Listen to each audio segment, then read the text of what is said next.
So the issue of immigration really blew up online today following the news about possible government bills and legislation to restrict the number of immigrants coming into the UK. Now, I want to explain why this is very important and what this means for the UK going ahead. There are two main goals that the Conservatives want to achieve through immigration and immigration policy. So the first one is to maintain a toxic environment, an environment of fear, so that certain people who always vote for the Conservatives will remain Tory voters. We can call these people racist if you want, or xenophobic, but there's a certain demographic that always vote for the Conservative Party, and it's a very cheap way to maintain their support by pretending to care about immigration, that you're attempting to protect the British people from certain individuals coming into the UK. Now, this is one goal that the Conservatives want to achieve. They want to lock in a certain demographic and maintain that support base. Now, the second objective is to create an environment where there is basically slave labor. Now, this may sound hyperbolic, but just bear with me. So we can see the first steps of this in, for example, the way people who are unemployed or people who are dependent on some form of welfare are now being transferred into universal credit. And what is the issue with universal credit? Universal credit is designed, from the outside as a means to get people back into work. Now, it's not important what work that is.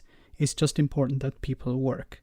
And there are certain conditions around universal credit. And we've seen this before, how that if people don't apply for certain jobs, they will have their benefits cut or removed, or they will be sanctioned. This is part of the plan.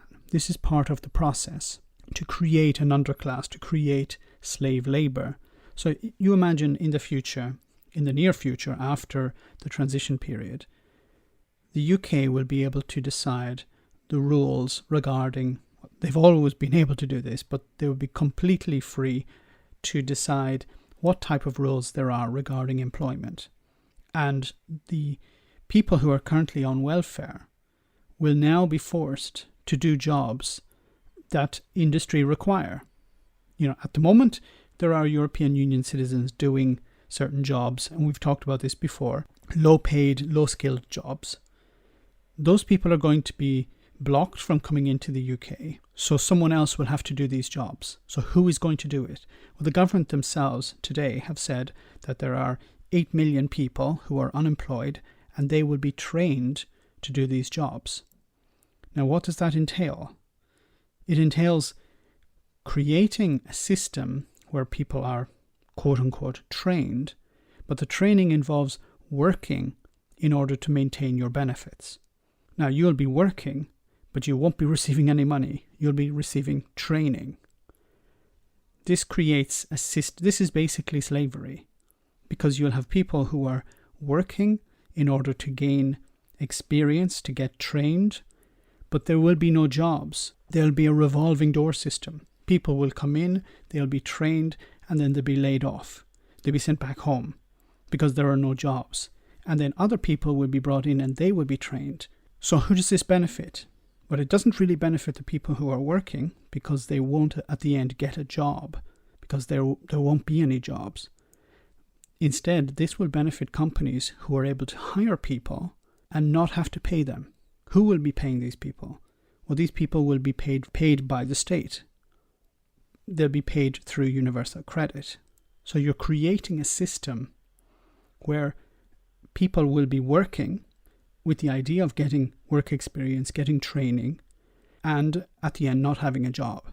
The companies won't be paying them for that, and they'll be benefiting from that. Imagine you have a company, you don't have to pay your staff anything, and the people will be afraid to criticize you, to criticize the work, because at the end of it all, you will be able to tell the employment office, or you'll be able to tell the Department of Work and Pensions whether these people are good or bad workers. And if the report is negative, these people will risk losing their benefits because they didn't put in enough effort. They didn't care about the training.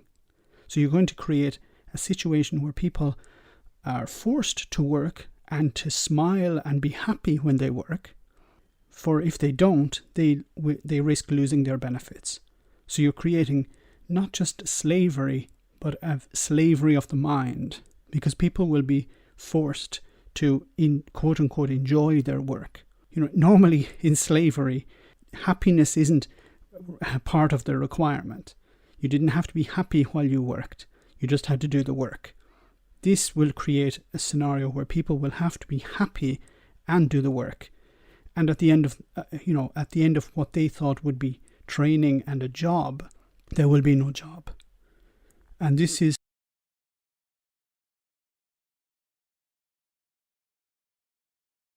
If you like the content on this channel, why not click subscribe and ring the bell to get updates when a new video drops.